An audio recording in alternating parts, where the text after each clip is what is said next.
Hi കൂട്ടുകാരെ, പുതിയൊരു വീഡിയോയിലേക്ക് എല്ലാവർക്കും സ്വാഗതം. അങ്ങനെ നിർമ്മല അവിടെ നിന്നും ഇറങ്ങണം കേട്ടോ. തൻ്റെ മകൻ്റെ പേര് ഗൗതം എന്ന ആ സത്യം മനസ്സിലാക്കി നിർമ്മല അവിടെ നിന്നും ഇറങ്ങുമ്പോൾ ഇപ്പുറത്തെ നിധി ഓട്ടോയിൽ വന്ന് ഇറങ്ങുന്നുണ്ട് കേട്ടോ. അങ്ങനെ നിർമ്മലയും നിധിയും അങ്ങോട്ടും ഇങ്ങോട്ടുമായി വഴി തിരിഞ്ഞ് പോകുന്നുണ്ട്. പക്ഷേ നിർമ്മല ശ്രദ്ധിക്കുന്നില്ല. നിധിയാണെങ്കിൽ ഒരു ഫോൺ കോളിലാണ്. നിധിയും ശ്രദ്ധിക്കുന്നില്ല. അങ്ങനെ നിധി പിന്നീട് ആ ഓർഫനേജിൽ കയറി ചെല്ലാണ്. അവിടെ ഇരിക്കുന്ന സ്റ്റാഫിനോട് പറയണേ, അതെ എനിക്കൊരു കാര്യം അറിയണം. എന്ത് കാര്യമെന്ന് ചോദിക്കുമ്പോൾ 30 വർഷങ്ങൾക്ക് മുന്നേയുള്ള ഒരു രഹസ്യമാണ് എനിക്കറിയേണ്ടത്. എന്ത് രഹസ്യമാണ് താങ്കൾക്ക് അറിയേണ്ടത്? അതെ, എനിക്ക് 30 വർഷങ്ങൾക്ക് മുന്നേ എൻ്റെ ഒരു ഫ്രണ്ടുണ്ട്. അവളുടെ അമ്മ, അതായത് ഞങ്ങൾക്ക് വേണ്ടപ്പെട്ട ഒരാളാണ്. 30 വർഷങ്ങൾക്ക് മുന്നേ അവരൊരു കുഞ്ഞിനെ പ്രസവിച്ചിട്ടുണ്ട്. അവർ ആ കുഞ്ഞിനെ ആർക്കാണ് എവിടെ നിന്നാണ് കൊടുത്തത്, അവരുടെ അമ്മ, അതൊക്കെയുള്ള സത്യങ്ങൾ എനിക്കറിയണമെന്ന് പറയട്ടോ. അത് കേട്ട ഉടനെ അത് തരാൻ കഴിയില്ല എന്ന് പറയണേ. എന്നാൽ ഈ സമയം നിങ്ങൾ പറഞ്ഞ ആൾക്ക് എത്ര വയസ്സുണ്ടാവും? അവർക്ക് ഏകദേശം ഒരു 40-45 വയസ്സുണ്ടാവും. എങ്കിൽ അങ്ങനെ ഒരു നിർമ്മല എന്ന് പറഞ്ഞ സ്ത്രീ കുറച്ച് നിമിഷങ്ങൾക്ക് മുന്നേ 30 വർഷത്തെ മുമ്പത്തെ രഹസ്യം ചോദിച്ച് വന്നിരുന്നു എന്ന് പറയട്ടോ. അത് കേൾക്കുന്ന നിധി ഓട്ടം ഓടുകയാണ്. അപ്പോഴാണ് ഒരു ഓട്ടോയിൽ ഒരു സ്ത്രീ കയറിപ്പോകുന്നത് കാണുന്നത് നിർമ്മലയാണ്. പക്ഷെ നിധിക്ക് അവരെ കണ്ടെത്താൻ കഴിയില്ല കേട്ടോ. അങ്ങനെ നിധി എന്ത് പണിയാണ് ഞാൻ ചെയ്തതെന്ന് നിധി ചിന്തിക്കുന്നുണ്ട്. പിന്നീട് അതങ്ങ് കഴിഞ്ഞ് നിർമ്മല പിന്നീട് അമ്പലത്തിലോട്ടാണ് പോകുന്നത്. ഈ സമയം പാറു അമ്പലത്തിലെത്തുന്നുണ്ട് കേട്ടോ. അപ്പോൾ പാറു അമ്പലത്തിൽ നിന്ന് വന്നിറങ്ങുമ്പോൾ നിൻ്റെ മകൻ ഗൗതമിനെ കുറിച്ച് ഈ ജീവിതത്തിൽ പറയാൻ വാക്കുകളില്ല എന്നൊക്കെ ഇങ്ങനെ ഓരോരോ കാര്യങ്ങൾ ഇങ്ങനെ പറയാൻ കേട്ടോ. അപ്പോൾ അതൊക്കെ കേട്ടിട്ട് മകനെക്കുറിച്ച് പുകഴ്ത്തുന്ന വാക്കുകൾ കേട്ടിട്ട് ഒരുപാട് സന്തോഷമാവാണ് പാറു. പിന്നീട് പാറു പൂജാരിയുടെ അടുത്തോട്ട് ചെല്ലണം. അങ്ങനെ അവിടെ ചെന്ന് ഇങ്ങനെ കൈകൂപ്പി പ്രാർത്ഥിക്കുന്ന സമയത്ത് നിർമ്മല ഇപ്പുറത്തൂടെ ബാക്കിൽ വന്ന് നിൽക്കുന്നുണ്ട് കേട്ടോ. പാറുവിന് തൊട്ടരികിൽ നിൽക്കുന്നുണ്ട്. പക്ഷേ പാറുവും നിർമ്മലയും നേരിട്ട് കാണുന്നില്ല. അങ്ങനെ തൻ്റെ കൂട്ടുകാരി പാറുവാണ് ഇത് കൊണ്ടുപോയിരിക്കുന്നത് എന്ന സത്യമൊക്കെ നിർമ്മലയ്ക്ക് അറിഞ്ഞല്ലോ. അങ്ങനെ നിർമ്മല ഇങ്ങനെ പ്രാർത്ഥിക്കുകയാണ്, ഈശ്വരാ എൻ്റെ മകനെ എൻ്റെ മുന്നിലോട്ട് നീ കാണിച്ചു തരണേ, എൻ്റെ കൂട്ടുകാരി പാറുവിനെ നീ കാണിച്ചു തരണേ എന്നൊക്കെ പറയുമ്പോൾ പാറു ആണെങ്കിൽ ഇപ്പുറത്തെ നിർമ്മലയെ ഒരിക്കലും കാണരുത്, ഈശ്വര എൻ്റെ മകൻ്റെ ജന്മരഹസ്യം വെളിയിൽ വരരുത്, ഇനി എന്നെ സങ്കടപ്പെടുത്തല്ലേ, ഇന്നലെ രാത്രിക്കത്തെ ആ സ്വപ്നം എന്നൊക്കെ ഇങ്ങനെ ചിന്തിക്കുന്നുണ്ട് കേട്ടോ. അങ്ങനെ അതങ്ങ് കഴിഞ്ഞു. പിന്നീട് അവർ അമ്പലത്തിൽ നിന്ന് പൂജാരിയുടെ പ്രസാദവും വാങ്ങിച്ച് ഒരു ഫില്ലറിൻ്റെ കണ്ണി അകലത്തിൽ അവർ രണ്ടുപേരും ഇങ്ങനെ ചിന്തിക്കുകയാണ്. നിർമ്മല ചിന്തിക്കുന്നത് തൻ്റെ മകനെക്കുറിച്ച്, പാറു എവിടെ എന്നതിനെക്കുറിച്ച്, ഗൗതം വളർന്ന് വലിയൊരു മനുഷ്യനായതിനെക്കുറിച്ച്. എന്നാൽ ഇപ്പുറത്താണെങ്കിലും പാറു ചിന്തിക്കുന്നത് തൻ്റെ മകനെ തേടി അവർ വരരുതെന്ന ചിന്താഗതിയാണ് കേട്ടോ. അങ്ങനെ അവരങ്ങനെ കുറേ നേരം ചിന്തിച്ചിട്ട് രണ്ടുപേരും അങ്ങ് എണീറ്റ് പോവുകയാണ്. പക്ഷേ പാറു ഈ സൈഡിലൂടെ, നിർമ്മല ഈ സൈഡിലൂടെ. അപ്പോഴും അവർ തമ്മിൽ കണ്ടുമുട്ടുന്നില്ല. എന്നാൽ ഈ സമയം വസുന്ധരയാണ് കാണിക്കുന്നത്. വസുന്ധര വളരെ ടെൻഷൻ അടിച്ച് വസുന്ധര ഇങ്ങനെ ഇരിക്കുകയാണ്. അപ്പോഴാണ് അങ്ങോട്ടേക്ക് ഇങ്ങനെ വസുന്ധര ചിന്തിക്കുന്നത്, ഈ നിധിയും ഈ പറയുന്ന പാറു എങ്ങോട്ടാണ് പോയിരിക്കുന്നത്? നിധി പോയിട്ടുണ്ടെങ്കിൽ അത് വല്ല എനിക്കുള്ള കുതന്ത്രവും മേയാനായിരിക്കും. എന്തായാലും സൂക്ഷിക്കണമെന്ന് പറയണം. എന്തായാലും വിശന്നിട്ട് വയ്യ, ഇനി ഇവർ എപ്പോൾ എത്തി, എപ്പോൾ ഭക്ഷണം ഉണ്ടാക്കാനോ, ഉച്ചക്കുള്ള ഊണ് എപ്പോൾ കഴിക്കാനാണ് എന്നൊക്കെ ചിന്തിച്ചിരിക്കുമ്പോഴാണ് ഇവിടെ ടേബിൾ നിറച്ച് ഭക്ഷണവുമായി ശിവാനി വരുന്നത് കേട്ടോ. ഇത് കാണുന്നതിനോടുകൂടി, ശിവാനി നീ എന്താ അടുക്കളയിൽ ചെയ്യുന്നത്? ഞാൻ എല്ലാവർക്കുള്ള ഫുഡ് ഉണ്ടാക്കിയത്. എന്തായി പറയുന്നത്? നീ ഫുഡ് ഉണ്ടാക്കിയ? അതെ ഞാൻ ഫുഡ് ഉണ്ടാക്കി. അതിന് നിനക്ക് ഫുഡ് ഉണ്ടാക്കാനൊക്കെ അറിയോ എന്ന് ചോദിക്കുമ്പോൾ ഉടൻ തന്നെ ഇപ്പുറത്ത് പാറു വരുന്നുണ്ട് കേട്ടോ. അപ്പോൾ ഉടൻ തന്നെ പറയണേ, അല്ല ഈ നിധിയും എൻ്റെ പാറുവൊക്കെ എവിടെയോട്ടാണ് പോയത്? അതെനിക്കറിയില്ല, അവർ രാവിലെ ഇവിടെ നിന്ന് പോയിട്ടുണ്ട്. പക്ഷേ ഞാനിവിടെ അടുക്കളയിൽ എല്ലാം കയറി ഉണ്ടാക്കിയെന്ന് വരുത്തി തീർക്കുക. എങ്ങനെ ഇനിയൊന്ന് പറഞ്ഞേ. അതെ ഞാൻ ഹോട്ടലിൽ നിന്ന് എല്ലാ ഭക്ഷണവും മേടിച്ചിരിക്കുകയാണ്, എന്നിട്ട് ഞാൻ ഉണ്ടാക്കിയതാണെന്ന് പറഞ്ഞിട്ട് എല്ലാവർക്കും മുന്നിൽ വെച്ച് കൊടുക്കും. അത് നല്ല ഐഡിയ, നീ ചെയ്യുന്നത് ഒന്നൊന്നര ഐഡിയ തന്നെയാണ്. എന്നാൽ നീ ഞാൻ പറയുന്നത് പോലെ ചെയ്തു.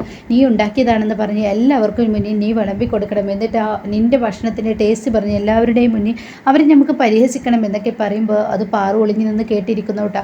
ആഹാ, നിധിക്കിട്ട് പണിയാനാണ് നിങ്ങളുടെ ഉദ്ദേശം, എന്നാൽ നിങ്ങൾക്കിട്ട് ഞാൻ നല്ലൊരു പണി തരാം എന്നിങ്ങനെ ചിന്തിക്കുന്നുണ്ട് കേട്ടോ. അങ്ങനെ ഈ സമയം അപ്പോഴാണ് അങ്ങോട്ടേക്ക് പാറു ഇങ്ങനെ ക്ഷീണിതനായി ഇങ്ങനെ കയറി വരുന്നത് കാണുമ്പോൾ വസു എന്ന് പറഞ്ഞ് വിളിക്കാനായിട്ടോ. ഏട്ടത്തി ഇത് എവിടെ പോയിരിക്കുകയായിരുന്നു? ഏട്ടത്തി ഭക്ഷണവും ഉണ്ടാക്കാതെ എങ്ങോട്ടാണ് പോയത് എന്ന് ചോദിക്കുമ്പോൾ അത്യാവശ്യമായി അമ്പലത്തിൽ പോകണമെന്ന് തോന്നി, മനസ്സിന് സമാധാനമില്ലാത്തത് കൊണ്ട്. അല്ല നിധി എവിടെ എന്നിങ്ങനെ വസുന്ധര ചോദിക്കുന്നുണ്ട്. നിധിയോ? നിധി ഇവിടെ ഇല്ലേ? ഇല്ല, ഇവിടെ ഇല്ല. അപ്പോൾ ഏട്ടത്തിയോട് പറഞ്ഞിട്ടല്ലേ പോയത്? അല്ല എന്നോട് പറഞ്ഞിട്ടില്ല, അവളിവിടെ ഉണ്ടാവുമെന്നാണ് ഞാൻ കരുതിയത്. അപ്പോഴേക്കും ഗൗതം ആ വഴി വരുന്നു കേട്ടോ.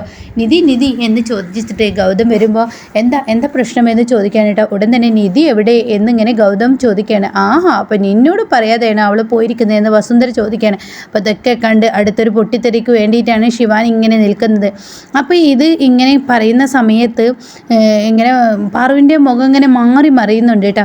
അങ്ങനെ പാറു ഇങ്ങനെ മാറി മറിയുന്നത് കാണുമ്പോൾ ഒരിക്കലും വസുവിനെ അത് മനസ്സിലാവുന്നില്ല. അങ്ങനെ വസുന്ധര പറയണേ, ഇവിടെ ഉച്ചഭക്ഷണം ഉണ്ടാക്കേണ്ട സമയത്ത് അവൾ ഇറങ്ങിപ്പോയിരിക്കുന്നു. എന്നാൽ ഈ നിൽക്കുന്ന ശിവാനി ഇന്നലെ കല്യാണം കഴിഞ്ഞ് വന്ന പെൺകുട്ടിയാണ്. അവൾ എല്ലാവർക്കും ഭക്ഷണം ഉണ്ടാക്കി തന്നിരിക്കുന്നു. അവൾ പോട്ടെ, അവളുടെ വഴിക്ക് പോട്ടെ, അവൾക്ക് ഭർത്താവിനെയും വിലയില്ല, മറ്റുള്ളവരെയും വിലയില്ല, തന്നെ ഇഷ്ടത്തിന് ഇറങ്ങുന്ന പെണ്ണല്ല അവൾ എന്നൊക്കെ പറഞ്ഞിങ്ങനെ വളരെ പരിഹസത്തോടു കൂടി ഇങ്ങനെ സംസാരിക്കുന്ന സമയത്ത് പെട്ടെന്ന് അങ്ങോട്ടേക്ക് പിന്നെ നിധി കയറി വരികയാണ് കേട്ടോ. അപ്പോൾ നിധിയെ കാണുന്ന എല്ലാവരും ഞെട്ടി നിൽക്കുകയാണ്. എന്നാൽ ഈ സമയം അങ്ങോട്ടേക്ക് പ്രണവും കയറി വരുന്നുണ്ട് കേട്ടോ.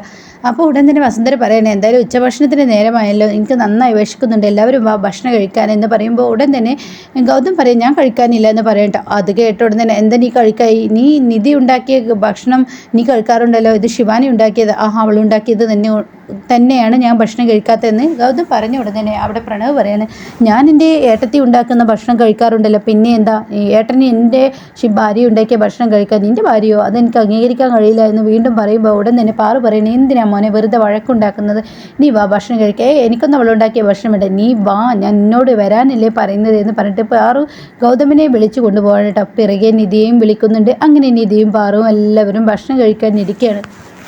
ഇതേ സമയം നിധിക്ക് കൊട്ടാനുള്ള പരിപാടിയുമായിട്ടാണ് ഇവർ പ്ലാൻ ചെയ്യുന്നതെന്ന് നന്നായി പാറുവിനറിയാം. അങ്ങനെ എല്ലാവർക്കും വിളമ്പി കൊടുക്കുന്നു. അപ്പം നിധി ഇരിക്കുന്നില്ല. അങ്ങനെ പറ്റില്ലല്ലോ, നേരം വെളുക്കുമ്പോൾ എങ്ങോട്ടൊന്നുമില്ല, അത് ആരോട് ചോദിക്കാതെ ഇറങ്ങിപ്പോയേ, നിനക്ക് ഇവിടുത്തെ ഭക്ഷണക്കാര്യം പോലും നീ ചിന്തിക്കാതെ ഇറങ്ങിപ്പോയല്ലോ അല്ലേ, മര്യാദയ്ക്ക് ഇരുന്ന് കഴിക്കുന്നൊക്കെ പറഞ്ഞ് വസുന്ധര ഒരുപാട് വഴക്ക് പറയുന്നുണ്ട്. അങ്ങനെ നിധി ഇരുന്ന് ഭക്ഷണം കഴിക്കുകയാണ്. അങ്ങനെ പാറു പറയുന്നത് ശരിയാണ്, ഒരു ഭക്ഷണം ഉണ്ടാക്കണം എന്നുള്ള ആ സ്വഭാവം പോലും നിനക്ക് അറിയില്ല നിധി, നീ ഇങ്ങോട്ടാണ് പോയത്, ഉച്ചയ്ക്ക് എല്ലാവർക്കും ഭക്ഷണം കഴിക്കാൻ ല്ലേ, നീയല്ലേ ഉണ്ടാക്കാറ്. അപ്പോൾ വസുന്ധര പറയണേ, നീയല്ലേ ഇവിടുത്തെ മരുമകൾ, നീ ചെയ്യേണ്ടതല്ലേ, നീയല്ലേ മരുമകൾ, കരന്ത് പറഞ്ഞാലും ശിവാനി അത് ഉണ്ടാക്കിയിരിക്കുന്നു എന്ന് വസുന്ധര പറയുമ്പോൾ ശിവാനിക്ക് ഒരു ബോധം വന്നു, എന്തായാലും കഴിഞ്ഞത് കഴിഞ്ഞു, ഇനി പറഞ്ഞിട്ട് കാര്യമില്ല എന്ന് പ്രണവ് പറയണേ. അങ്ങനെ എല്ലാവർക്കും ഭക്ഷണം വിളമ്പി കൊടുക്കണം. എല്ലാവരും വായിലോട്ട് ഭക്ഷണം കൊണ്ടുപോകാൻ നല്ല രുചി. അങ്ങനെ പാറു എല്ലാവരും ഞെട്ടിച്ചും കൊണ്ട് എന്തൊരു രുചിയാണ് ഈ ഭക്ഷണത്തിന്, പറയാതിരിക്കാൻ വയ്യ, എന്തൊരു ടേസ്റ്റ്, എന്തൊരു രുചി എന്നുള്ള വാക്കുകളൊക്കെ ഇങ്ങനെ അടുപ്പിച്ച് പറയുമ്പോൾ ഗൗതം ആകെ കിളി പോയത് പോലെ ഇരിക്കുകയാണ്. കൂടെ നിധിയും, എന്താണ് ഈ പാറുവിന് പറ്റിയത്, ഇവളെ ഇങ്ങനെ പൊക്കി പറയുന്നത് എന്താ. അപ്പോൾ അത് കേട്ടോടെ തന്നെ വസുന്ധര പറയണം, ഏട്ടത്തി ഏതിനെ നിധി ഉണ്ടാക്കുന്ന ഭക്ഷണത്തിനല്ലേ ഗുണം പറഞ്ഞിരുന്നത്, എന്നാൽ നിധിയൊക്കെ ഡബിൾ ടേസ്റ്റ് ഉണ്ട് ഈ ശിവാനി ഉണ്ടാക്കുന്ന ഭക്ഷണം, അത് പിന്നെ പറയാനില്ലല്ലോ എന്ന് പാറു പറയാനിട്ടാ. അപ്പോൾ പ്രണവ് പറയണേ, ശിവാനി നീ ഉണ്ടാക്കിയ ഭക്ഷണം അടിപൊളിയായിട്ട് കേട്ടോ, പറയാതിരിക്കാൻ വയ്യ എന്ന് ശിവാനിയും പറയുന്നുണ്ട് കേട്ടോ. അപ്പോൾ ഉടൻ തന്നെ ഇവിടെ ഗൗതമിൻ്റെ മുന്നിൽ വെച്ചിട്ട് ഇങ്ങനെ വസുന്ധര പറയണേ, കാര്യം എന്തായാലും ഗൗതം, നിൻ്റെ ഭാര്യ നിധി എന്ന് പറയുന്നവൾ ഉണ്ടാക്കുന്ന ഭക്ഷണം അത്ര വലിയ ടേസ്റ്റ് ഒന്നും, എന്ന് അവളുടെ ഭക്ഷണം കഴിച്ചു മടുത്തു. അത് കേൾക്കുന്ന പ്രണവ് പറയുന്നത് ശരിയാണ്, കഴിച്ചു മടുത്തു തുടങ്ങി നിധിയുടെ ഭക്ഷണം. അതൊക്കെ കേട്ട് നിധിക്കും ഗൗതമിന് നന്നായി ദേഷ്യം വരുന്നുണ്ട്, ഇത്രയും നാളും ഉണ്ടാക്കി കൊടുത്ത ആ രീതിയിലുള്ള സംസാരമല്ലല്ലോ. അപ്പോൾ ഉടൻ തന്നെ വസുന്ധര പറയണേ, ശിവാനി ഒരു ദിവസം ഉണ്ടാക്കിയപ്പോഴേക്കും എല്ലാവരെയും മനസ്സ് കീഴടക്കാൻ കഴിഞ്ഞു, അതാണ് അവളുടെ മിടുക്ക്, അവൾ നല്ലൊരു മരുമകളും ഒരു അടുക്കളക്കാരിയുമാണ് എന്നൊക്കെ ഇങ്ങനെ പറയണേട്ടോ. അപ്പോൾ പാറു പറയുന്നത് ശരിയാണ് വസു, നീ പറഞ്ഞത്, നല്ലൊരു അടുക്കളക്കാരിയും നല്ലൊരു മരുമകളൊക്കെയാണ്, അവൾക്ക് എല്ലാവർക്കും നല്ല അടിപൊളിയായിട്ട് ഭക്ഷണം ഉണ്ടാക്കുക ഒരു സമയം കൊണ്ട് കഴിഞ്ഞു.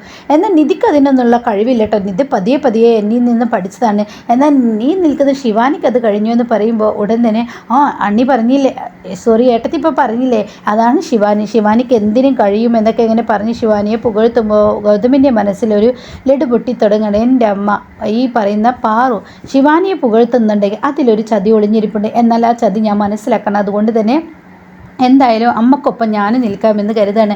അപ്പോൾ ഉടൻ തന്നെ വസുന്ധര പറയണേ, എന്തായാലും ശിവാനിയുടെ ഭക്ഷണം കൈപ്പുണ്യം പറയാതിരിക്കാൻ വയ്യ, ശിവാനി ഉണ്ടാക്കുന്ന ഓരോ ഭക്ഷണം അതീവ രുചി തന്നെ. അപ്പോഴേക്കും പ്രണവ് പറയണേ, ഇനി ശിവാനി ഉണ്ടാക്കിയാൽ മതി, ഏട്ടത്തിൻ്റെ ഭക്ഷണം കഴിച്ചു മടുത്തു, ഡെയിലി ഒരേ ഭക്ഷണത്തിൻ്റെ ടേസ്റ്റ്.